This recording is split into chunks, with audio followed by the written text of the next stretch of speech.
চায়। ব্রিটিশরা সেটা রিয়ালাইজ করে সেটাকে অনুধাবন করে বঙ্গভঙ্গ করলেন।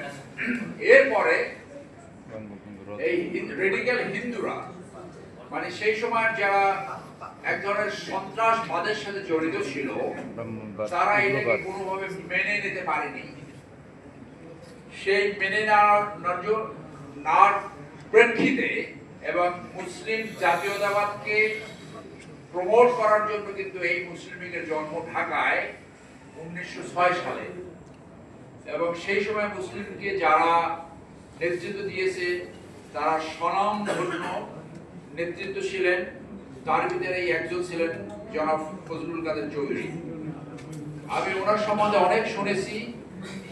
ওনার ছেলে যাকে আওয়ামী লীগ সরকার এই ফেসিজম যাকে বিচারের নামে জুডিশিয়াল কিলিং করেছে, সালাউদ্দিন কাদের চৌধুরী সাহেব, তার সাথে আমার ভালো পরিচয় ছিল, একসাথে অনেকবার কথাবার্তা হয়েছে।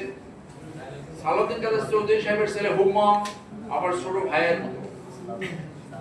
তো সেই যে বঙ্গভঙ্গে আবার ফেরত আসি, সেই বঙ্গভঙ্গ হওয়ার পরে রবীন্দ্রনাথ সহ বাকি সবাই এর বিপক্ষে অবস্থান নিলেন। রবীন্দ্রনাথ এই বঙ্গভঙ্গের বিপক্ষে যে উনি এই আমার সোনার বাংলা আমি তোমাকে ভালোবাসি এইটা রচনা করলেন। কি দুর্ভাগ্য যে যে বঙ্গভঙ্গ যে বিরোধিতা করলো, এই বঙ্গভঙ্গের অংশ হিসেবে আলটিমেটলি কিন্তু টু নেশনস থিওরিতে বাংলাদেশ সৃষ্টি হয়েছে। সেইটাকে জাতীয় সঙ্গীত নেন। অর্থাৎ খেয়াল করতে হবে যে এইটা কে ঢুকিয়েছে। ওই সময় কিন্তু এই ইন্ডিয়ান গোয়েন্দা এইটাকে বাংলাদেশের জাতীয় সঙ্গীত করেছে। আমরা সেইটাকে এখন পর্যন্ত পরিবর্তন করতে পারিনি।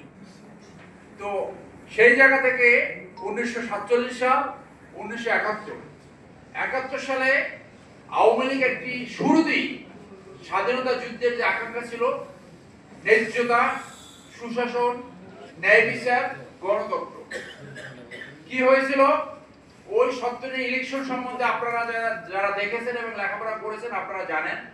ওই নির্বাচন নিয়েও কিন্তু কথা রয়েছে। তারপরও 168টা সিট পেয়েছিল আওয়ামী লীগ। তো এই 166 সিটের ভিতরে তারা সরকার গঠন করবে এবং সরকার গঠন করার জন্য কিন্তু অনেক দেনদরবার করছে। শেখ মুজিব অনেকবার বলেছে আমি তো পাকিস্তান ভাঙতে চাইনি। বাজারে এফজেড ভুট্টোর 2টা বই আছে, বাংলাদেশের এই যে মিলিটারি কু নিয়ে একটা বই আছে, ওর প্রথম পাতায় আপনি দেখবেন যে 1973 সালে জনাব শওকত হায়াত খান, পাকিস্তানের সেই সময় বিরোধী দলের নেতা, তার সাথে শেখ মুজিব সাহেবের সাথে দেখা হয়েছে।